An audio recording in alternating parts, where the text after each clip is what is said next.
Hello and welcome to the first Design Stubble. The Design Stubbles are a collection of design ideas to help with our thinking that have been put together into a series of short presentations or stubbles.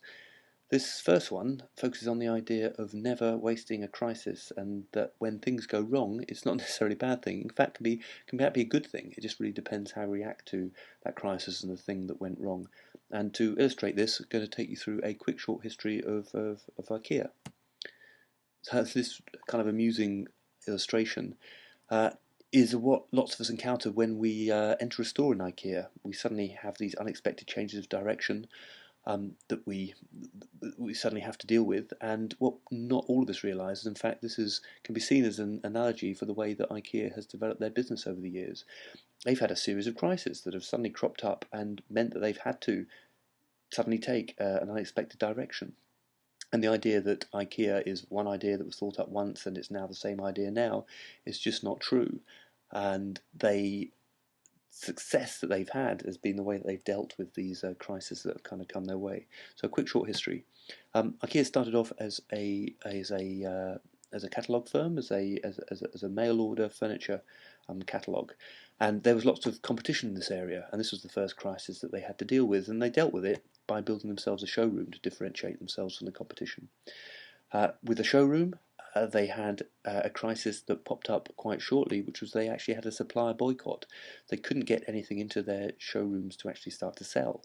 So what they decided was, well, we're not going to stand by and let this crisis ruin our business. In fact, we're going to start to design and make our own furniture.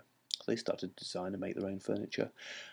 And unfortunately, the next little crisis that popped up their way was that they had transport problems.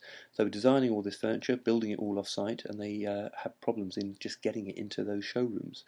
They came up with this with this reaction to the crisis of making everything, well, offering everything flat packed.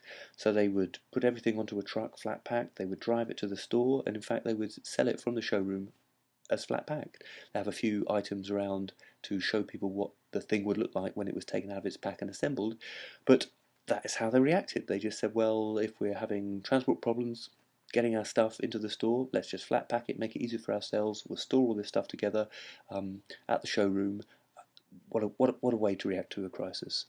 Unfortunately, in some ways, this reaction brought with it its own crisis, because, of course, when you have lots of things like, well, primarily wood together in one area at the same time, you're very susceptible to a fire.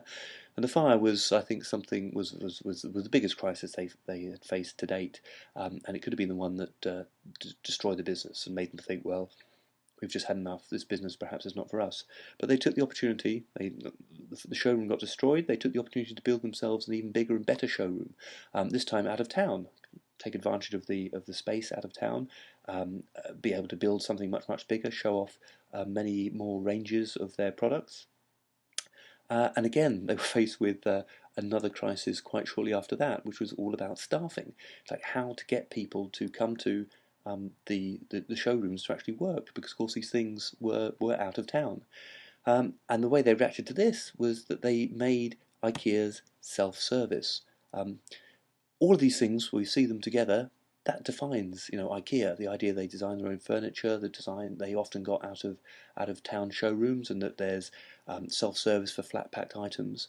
These are all the things that define IKEA, and we think about it as representing the essence of the successful business that they are today. But we can see, in fact, it's through the way they've reacted to all these problems that has enabled them to build up this thing that defines IKEA to us today. And I guess we can assume that the IKEA story isn't finished, of course, and that there will be other crises that will come their way. And if the track record is anything to go by, we can expect them to do well out of these crises and probably use them to build a bigger and better business model.